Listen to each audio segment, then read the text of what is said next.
تو وہ اب فوراً سنتے ہیں کسی بھی ایسی کانسپریسی تھیوری کو، اور اس میں لطف بھی ہوتا ہے، مزہ بھی ہوتا ہے، اس میں پھر یہ بھی ہوتا ہے کہ آپ کی نفسیاتی تسکین کا سارا سامان ہوتا ہے کہ آپ کی کوئی غلطی نہیں ہے، آپ کے دشمن جو ہیں وہ دراصل آپ کو خراب کر رہے ہیں، ورنہ آپ تو خدا کی لاڈلی قوم ہیں اور آپ بہت ذہین ہیں، آپ بہت ٹیلنٹڈ ہیں، لیکن دشمن جو ہے وہ آپ کو سازش کے ذریعے سے خراب کر رہا ہے، آپ کا کوئی قصور نہیں ہے۔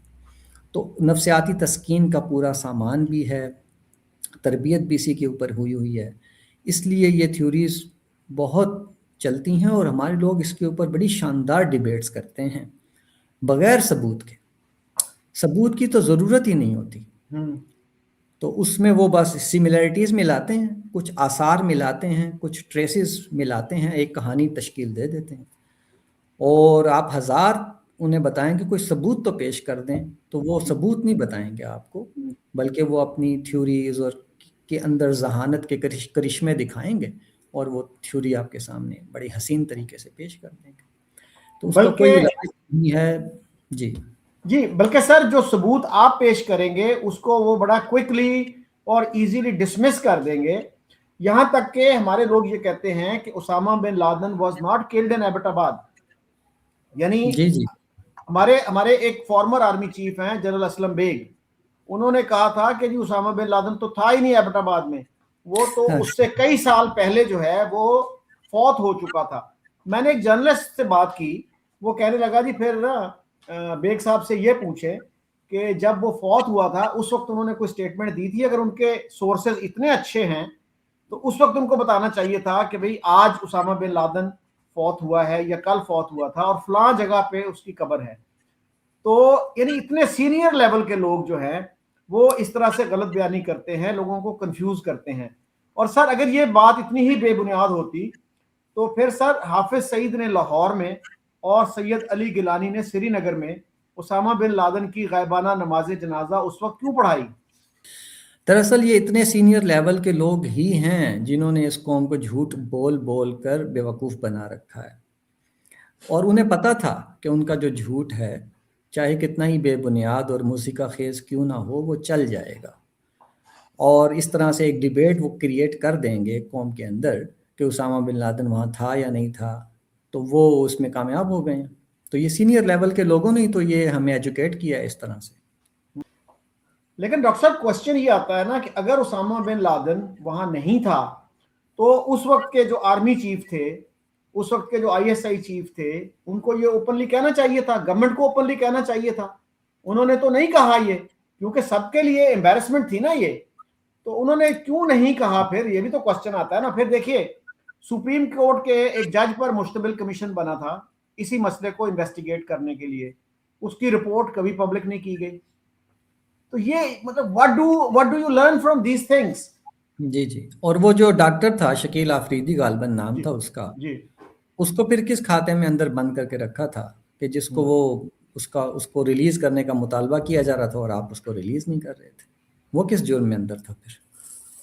جی وہ میرا خیال ابھی تک اندر ہی ہے۔ جی ہاں، اس نے یہی لیک کیا تھا نا کہ اسامہ وہاں پہ موجود تھا، اسی کی وہ سزا میں بھی دیا گیا وہ تھا۔ کہا یہ جاتا ہے کہ اس نے کوئی فیک ویکسینیشن کیمپین شروع کی تھی، اور امریکنز جو تھے وہ ڈی این اے سیمپل کے لیے کوئی نمونے حاصل کرنا چاہ رہے تھے تاکہ ان سے ڈی این اے کروائیں اور اس کو پتہ چلے کہ بھئی واقعی یہ اسامہ بن لادن کا خاندان ہے۔ تو that was the purpose of that. لیکن وہ کیا ویکسینیشن کیمپین واقعی چلی تھی نہیں چلی تھی، نو بڈی از سرٹن اباؤٹ دیٹ۔ اور سر یہ جو بات ہے نا کہ 9/11 جو تھی وہ یہودیوں کی سازش تھی، اس پہ میں دوستوں سے یہ پوچھتا ہوں کہ یار آپ اتنا دور بیٹھے ہیں، 6-7 ہزار میل دور ہیں امریکہ سے، آپ کو یہ یہاں بیٹھے ہوئے پتہ چل گیا کہ یہ یہودیوں کی سازش تھی یا اسرائیلیوں کی سازش تھی، اور امریکی جو تھے جن کا نقصان ہوا، جو ایک سپر پاور ہیں، یا تو آپ یہ کہیں کہ وہ بالکل بے وقوف ہیں، they don't deserve to be a super power، وہ یہ نہیں کہہ رہے کہ بھئی یہ یہودیوں کی سازش تھی، تو ہمیں جو ہے اس کا مطلب ہے کہ ہم زیادہ انٹیلیجنٹ ہیں امریکی گورنمنٹ سے، امریکی جو اہلکار ہیں ان کی ایجنسیاں ہیں، ہمیں یہاں پہ بیٹھے بیٹھے یہ پتہ چل گیا، لیکن ہمیں اپنے مسائل کا پتہ نہیں چلتا کہ بے نظیر بھٹو کو کس نے مارا، اس کے لیے بھی ہمیں باہر سے ایکسپرٹس بلانے پڑے، امیر لیاقت علی خان کا بھی ہمیں ابھی تک یقین نہیں ہے کہ ان کو کس نے مارا، ان کے محرکات کیا تھے، اور بے شمار واقعات ہمارے ہیں جو ابھی تک جو ہیں they are buried in mystery. لیکن ہمیں امریکہ کا پتا ہے، 9/11 کا پتا ہے کہ وہ یہودی سازش تھی. ہاں یہ بھی ایک سٹوری تھی نا کہ جناب اس دن کتنے 3,000 یہودی چھٹی پہ تھے، یہ بھی آپ نے سنی ہوگی. نوائے جی وقت میں جو ہے، نوائے وقت میں فرنٹ پیج پہ یہ خبر چھپی تھی، اور ریفرنس کیا تھا، ایک ان نون سا اخبار تھا الوطن، کہ جی اس میں چھپا ہے یہ، بھئی کس ملک کا اخبار ہے، کتنا کریڈیبل ہے وہ، اور انہوں نے کس بیسس پہ یہ کلیم کیا. پہلے تو انہوں نے کہا تھا کہ 3,000 جہاں تک مجھے یاد پڑتا ہے کہ 3,000 اسرائیلی چھٹی پہ تھے اس دن. بعد میں ان کو پتا چلا ہوگا کہ یار 3,000 اسرائیلی تو ہو نہیں سکتے وہاں پہ، تو 3,000 یہودی کر دو. پھر وہ لفظ بدل کر جو ہے اسرائیلی سے یہودی کر دیا گیا. تو اس کے ساتھ ہی یہ بھی کہا جاتا ہے کہ یہ تو انسائیڈ جاب تھا، یعنی بش گورنمنٹ نے خود کروایا تھا. تو بھئی اس کی ایویڈنس کیا ہے؟ بش کو کیا حاصل ہوا اس سے؟ بش کے تو آپ کو پتا ہوش اڑ گئے تھے جب وہ اسکول میں تھے، جب ان کو یہ خبر دی گئی. ہی واز ریئلی اپسیٹ، اس کو سمجھ نہیں آ رہی تھی کہ میں کیا کروں اور کیا نہ کروں. تو اس کے بارے میں ڈاکٹر صاحب ایک میرے دوست نے بڑا اچھا ایک دفعہ لکھا. اس نے کہا جی کہ اگر یہ 9/11 امریکہ نے خود کروایا ہے تو اس سے بہت ہی آسان آپریشن جو تھا نا وہ ویپنز آف میس ڈسٹرکشن والا تھا، کہ جب امریکی گئے عراق میں اور ان کو ویپنز آف میس ڈسٹرکشن نہیں ملے تو کیا وہ کسی بھی اپنے نیٹو اتحادی سے لا کے، جرمنی سے، کسی اور ملک سے چند نیوکلیئر ڈیوائسز نہیں رکھ سکتے تھے عراق میں؟ وہ کہتے جی یہاں سے ملے ہیں یہ، لیکن وہ نہیں کر سکے. اتنا آسان سا آپریشن جس میں کسی کی جان نہیں جانی تھی، کوئی بلڈنگ نہیں گرنی تھی، تو وہ اتنا آسان سا کام نہیں کر سکے. ان کو پتا تھا کہ اگر ہم نے یہ کام کیا تو میڈیا جو ہے نا وہ 1 مہینے کے اندر اندر، اگر اس سے زیادہ جلدی نہیں، تو یہ ایکسپوز کر دے گا کہ یہ فراڈ کیا انہوں نے. تو American government knew its limitations. لیکن ہمارے ہاں جو ہے، ہمارے لوگ آج تک بھی اس بات پہ یقین کرنے کے لیے تیار نہیں ہے کہ یار یہ اتنا ایزی آپریشن نہیں تھا. اور پھر بش جو ہے اگر وہ بادشاہ ہوتا نا، کہ اس کو پتا ہوتا کہ میرے بعد میرا بیٹا بادشاہ بنے گا، تو چلے ٹھیک ہے بھائی یہ راز ہی رہے گا. بھائی ڈیموکریٹک پارٹی جو اس کے اتنے دشمن ہیں، انہوں نے کبھی نہیں یہ الزام لگایا کہ جی بش نے خود کروایا یہ. لیکن ہمیں جو ہے وہ کنسپریسی تھیورسٹ جو ہیں وہ مل جاتے ہیں کچھ امریکی. چلے انہوں نے تو پیسہ کما لیا ہوگا یہ کنسپریسی تھیوریز پش کر کے، ہمارے کنسپریسی تھیورسٹ کو کیا ملتا ہے اس سے؟ ہمارے کانسپریسی تھیورسٹ کو لوگوں سے پاپولیرٹی ملتی ہے. اگر وہ یوٹیوبر ہیں اس پہ آمدنی ملتی ہے، اور لوگوں کو نفسیاتی تسکین ملتی ہے. تو اس طرح سے ایک گیم ہے ان کی، یہ چلتی رہتی ہے. مولانا مودودی کی بڑی مشہور کتاب ہے الجہاد فی الاسلام، اور وہ کہا جاتا ہے جی کہ وہ بہت کم عمر تھے، پتہ نہیں 19 سال کے تھے یا 20 سال کے تھے، کہ انہوں نے وہ کتاب لکھی اور ان کو بڑی داد ملی، بہت اپریسیشن ملی. لیکن بعد میں پھر کچھ ایسی انڈیکیشنز بھی ہیں کہ پروفیسر خورشید صاحب نے ایک آرٹیکل لکھا ان کی وفات کے بعد، کہ میں نے ایک دفعہ مودودی صاحب سے یہ پوچھا کہ الجہاد فی الاسلام میں آپ نے یوں لکھا ہے، لیکن اب آپ اس پہ بلیف نہیں رکھتے، آپ کا ویو بدل گیا ہے، تو کیا وجہ ہے اس کی؟ تو اس پہ مولانا مودودی نے کہا کہ میں بھی آخر انسان ہوں، میرا بھی ایوولوشن ہو سکتا ہے. اور اس پہ ڈاکٹر صاحب مجھے یاد ہے میں نے پروفیسر وارث میر سے 96 میں یہ کوسچن کیا، اور وہ ہم اکٹھے تھے جب human rights commission of Pakistan بن رہا تھا لاہور میں. تو میں نے ان سے یہ کوسچن کیا، میں نے کہا سر پروفیسر خورشید نے کچھ یوں لکھا ہے، آپ کیا کہتے ہیں اس کے بارے میں؟ تو وہ بڑا ڈسمسو طریقے سے کہتے ہیں، او پنجابی میں انہوں نے کہا کہ وہ بھی ملا ہی سی، وہ کوئی ایوولوشن نہیں ہویا، یعنی وہ بھی ایک ملا ہی تھا اور اس کا کوئی ایوولوشن نہیں ہوا. تو آپ کیسے دیکھتے ہیں کہ مولانا مودودی کا کس طرح سے ایوولوشن ہوا؟ اور ان کے کنٹمپریری جو تھے وہ سید قطب تھے، اخوان المسلمون ایجپٹ کے جو لیڈر تھے، جن کو 60s میں پھانسی لگا دیا گیا تھا. اور ان سے پہلے حسن البنا تھے جو اخوان المسلمین کے بانی تھے، اور میرے خیال میں سید قطب جو تھے وہ حسن البنا سے بھی زیادہ ہارڈ لائنر تھے. Do you agree with that assessment? جی میں یہ تو سمجھتا ہوں، جہاں تک میں نے تھوڑا بہت مطالعہ کیا ہے، کہ سید قطب جو تھے اس بات میں زیادہ ہارڈ لائنر تھے، اور وہ بھی مولانا مودودی سے انسپائر تھے.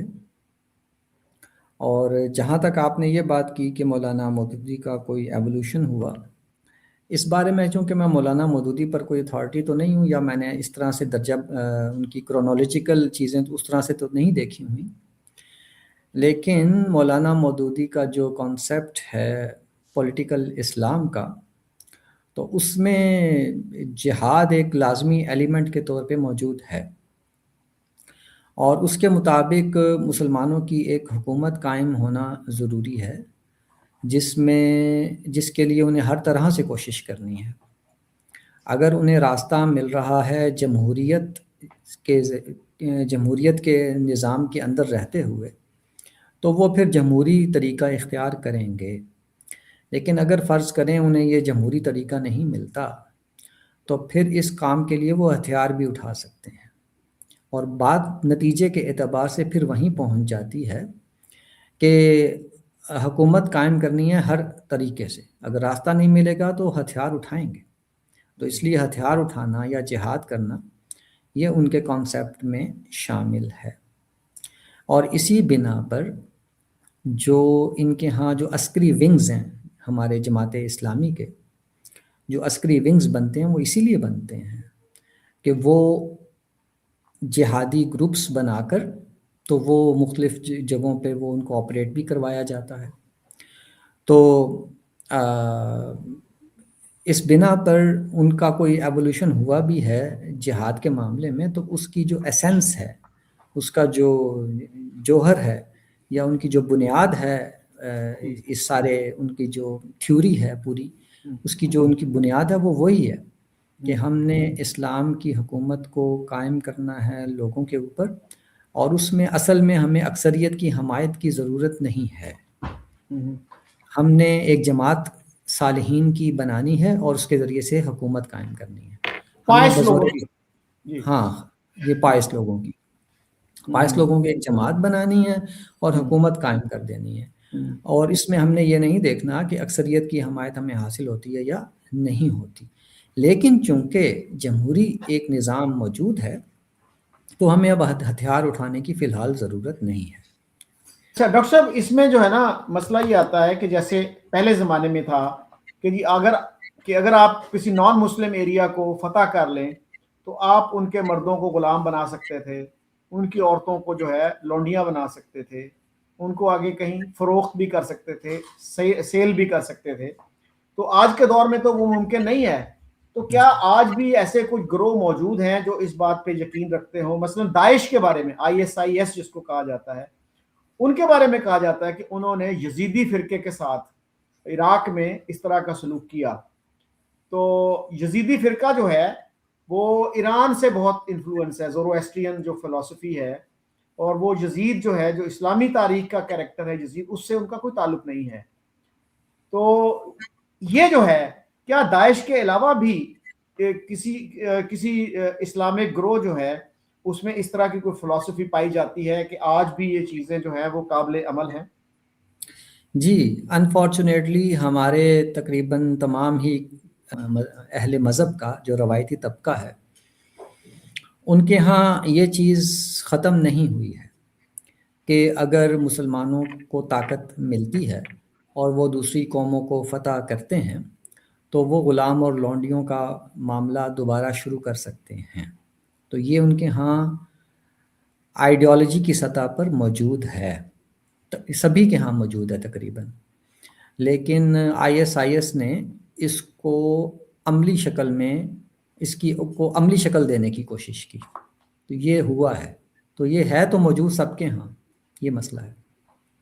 لیکن اس میں سوال یہ بھی پیدا ہوتا ہے کہ اگر غیر مسلم کسی مسلمان علاقے کو فتح کر لیں تو کیا ان کو بھی آپ یہی رائٹ دیں گے کہ جو آپ سلوک کرتے ہیں ان سے وہی سلوک وہ آپ کے لوگوں سے کریں؟ جی رائٹ ہم نے کہاں دینا ہے، رائٹ تو طاقتور نے خود ہی لے لینا ہوتا ہے، اس نے کسی سے کیا پوچھنا ہے۔ نہیں، ایڈیولوجیکلی یہ لوگ کیا جواب دیں گے اس کوسچن کا اگر ان سے یہ پوچھا جائے؟ وہ یہ جواب دے دیں گے آپ کو کہ غیر مسلم ہیں نا وہ، جو اگر وہ آپ کے ساتھ ایسا سلوک کرتے ہیں وہ تو ان کے ساتھ ظلم ہوگا، لیکن اگر یہ کریں گے تو ان کا دین اس کی اجازت دیتا ہے۔ جی تو یہ ڈبل سٹینڈرڈ ان کو نہیں نظر آتا؟ They are unable to see this double standard. جی نہیں، بالکل ایسے ہی جیسے وہ یہ سمجھتے ہیں کہ ہمیں دنیا پر حکومت کرنے کا حق ہے، لیکن دوسروں کو ہم پر حکومت کرنے کا حق نہیں ہے۔ نہیں تو پھر جیسے مسلمان ہمیں اسی طرح مسلمان وہ سمجھتے ہیں کہ مسلمانوں کو دنیا پر حکومت کرنے کا حق ہے، لیکن دوسرے غیر مسلموں کو مسلمانوں پر حکومت کرنے کا حق نہیں۔ اسی طرح وہ یہ سمجھتے ہیں کہ ہمیں دوسروں کو تبلیغ دین کرنے کا حق ہے، مگر دوسروں کو ہم پر اپنے دین کی تبلیغ کرنے کا حق نہیں۔ دوسروں غیر مسلموں کو اگر وہ اپنا دین چھوڑ کے اسلام میں آ جاتے ہیں، اس کا تو انہیں حق ہے، لیکن اگر کوئی مسلمان چھوڑ کے جاتا ہے اسلام کو تو اس کا اسے کوئی حق نہیں۔ تو یہ ساری کنٹرڈکشنز ان کی تعبیرات میں موجود ہیں نہیں، انفارچونیٹلی۔ اگر ایک مسلمان جو ہے وہ نان مسلم ہو جائے، کسی اور ریلیجن میں چلا جائے، تو اس کی سزا جو ہے کہتے ہیں قتل ہے۔ جی، موت اور کہتے ہیں جی جی وہ ایک حدیث کوٹ کی جاتی ہے کہ من بدل دینہم فقتلوہم۔ ہاں، من بدل دینہ فقتلوہ، جو اپنے دین کو بدلے اسے قتل کر دو، یہ تو ایک حدیث اس میں تو یہ نہیں ہے نا کہ جو اسلام قبول کر لے، پھر اس کا مطلب ہے کہ اگر کوئی کرسچن ہے وہ اپنا دین بدلتا ہے، اسلام میں آ جاتا ہے، تو اس پہ بھی یہ لاگو ہوگی کہ نہیں ہوگی؟ دیکھیے یہ تو پھر لفظی مسئلہ آ گیا نا، کہ جی آپ لفظ کو پکڑ کے اسے استدلال کرنا شروع کر دیں۔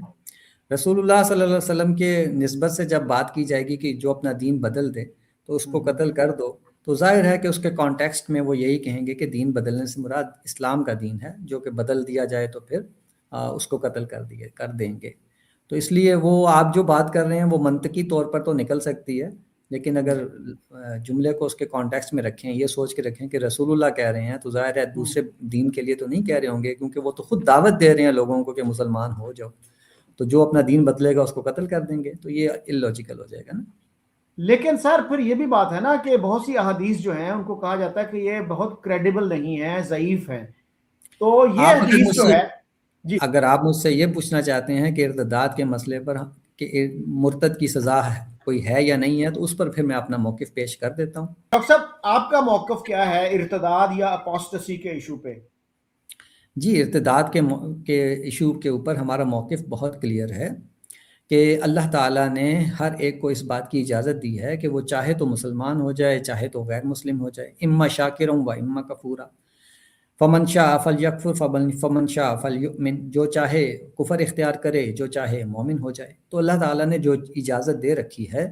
اس اجازت کو کوئی بھی چھین نہیں سکتا۔ تو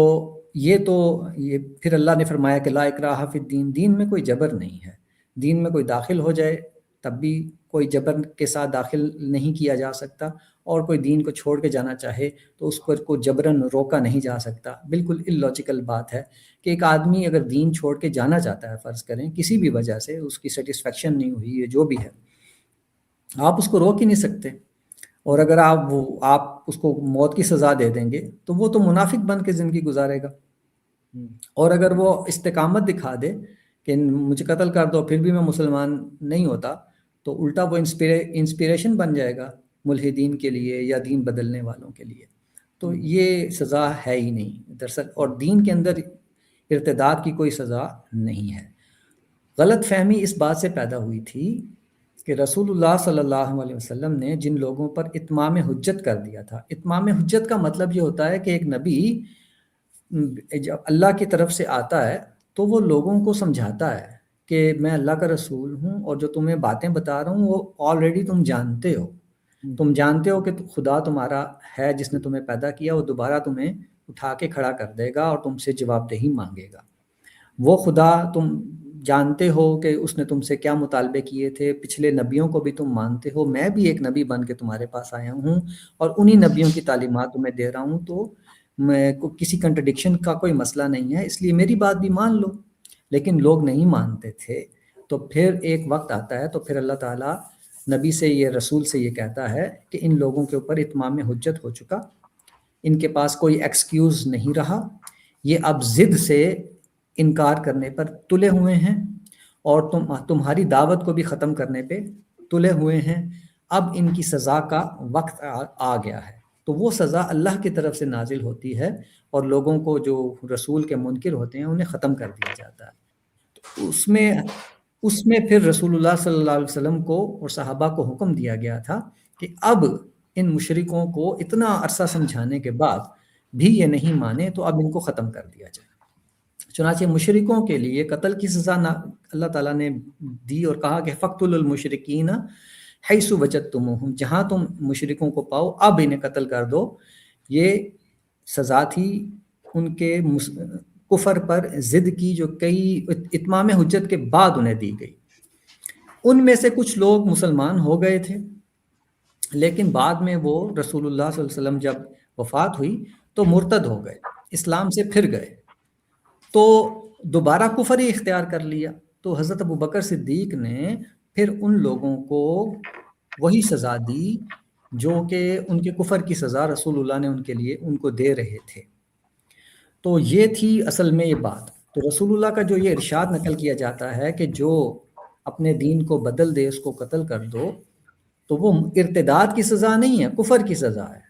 اور چونکہ رسول نے اتمام حجت کیا ہوتا ہے، اس وجہ سے اللہ کی طرف سے وہ سزا نافذ کی جاتی ہے۔ تو یہ ہے اصل میں ساری بات۔ تو ارتداد بھی اصل میں کفر ہے، اور کفر کی سزا موت ہے، اور وہ ملتی ہے رسول کے اتمام حجت کے بعد۔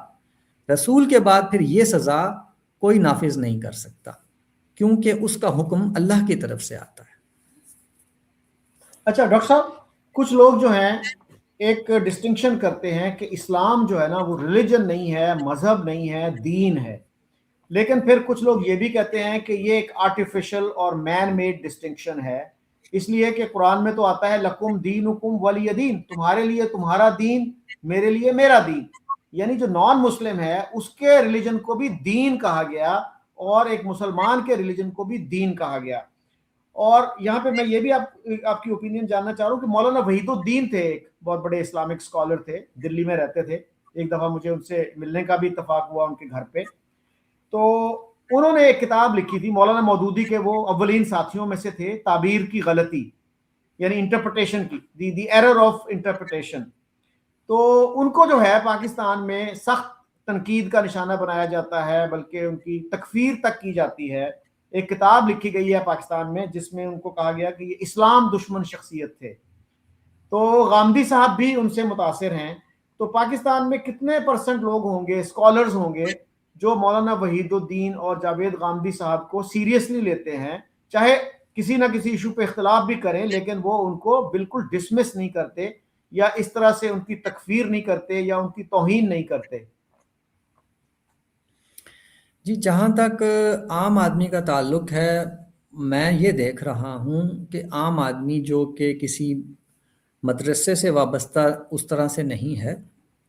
یا کسی مکتبہ فکر سے وابستہ نہیں ہے، اس کے ہاں غامدی صاحب اور وحید الدین خان صاحب کی جو ایکسیپٹنس ہے وہ زیادہ ہے اور زیادہ ہو رہی ہے۔ لیکن وہ طبقات جن کے کوئی سٹیکس ہیں اور وہ اپنے کسی مکتب سے وابستہ ہیں، وہ اپنی وابستگی کی وجہ سے، اپنی عصبیت کی وجہ سے، جو ان کی ایفیلیشن ہے اپنے اداروں سے، اپنے اسکول آف تھاٹ سے یا اپنے سیکٹ سے، وہ جو ہے اس کی وجہ سے وہ پھر ایسے لوگوں کو جو جن کو ماڈریٹ کہا جاتا ہے،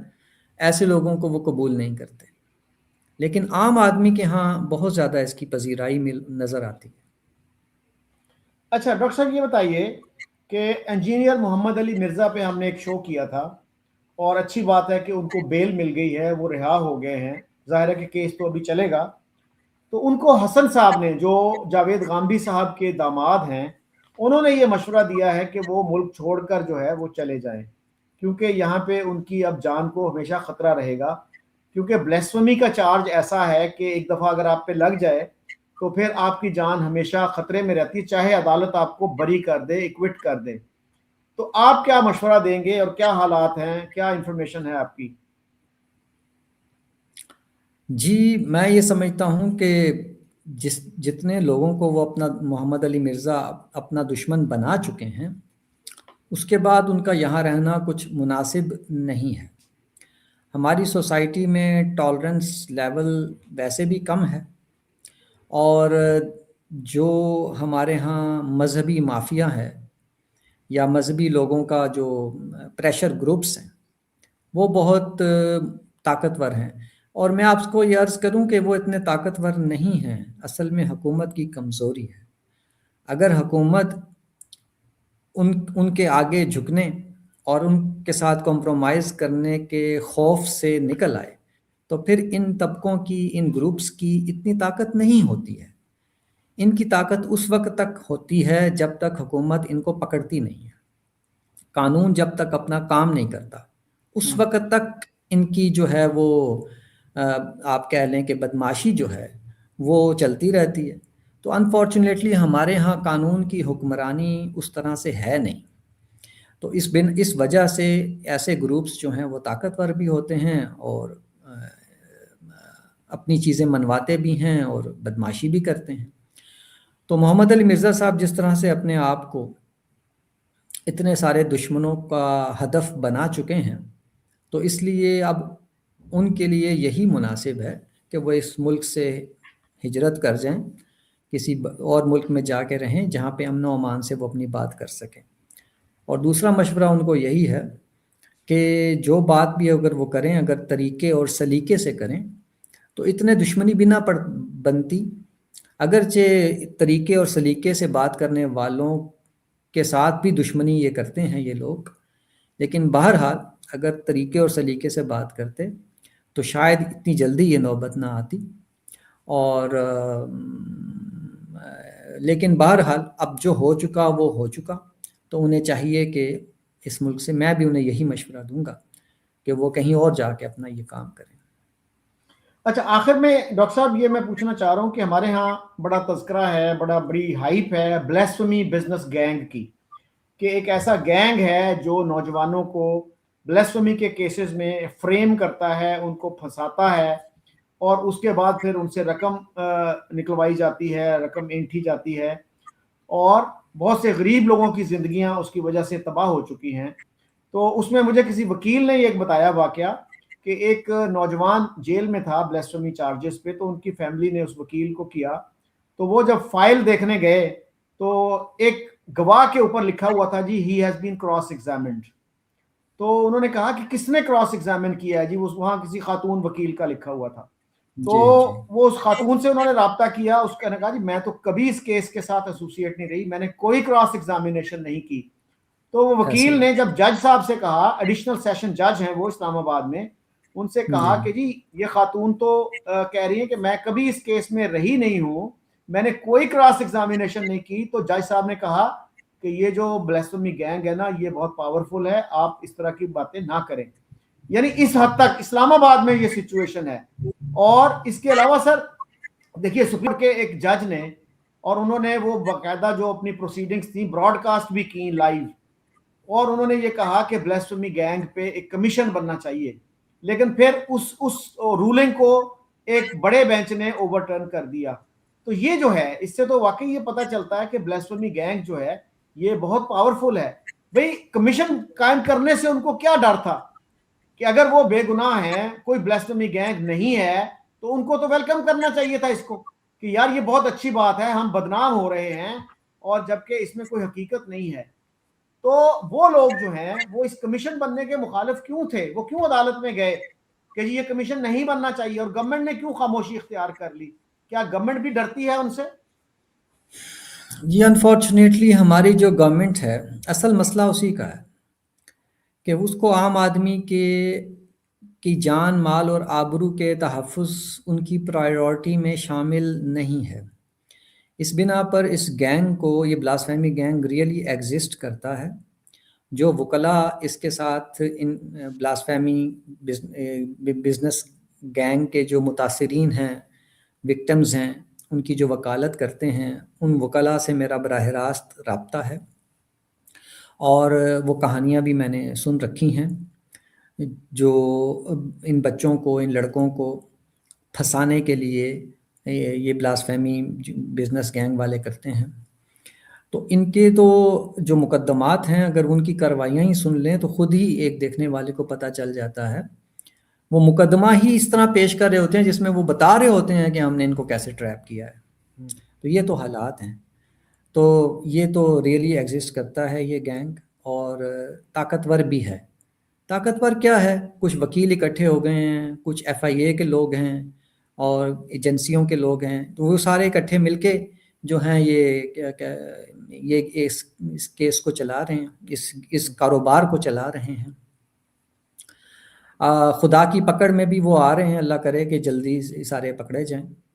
تو اس میں جو اصل مسئلہ ہے وہ یہی ہے کہ اگر حکومت تھوڑے ہوش کے ناخن لے لے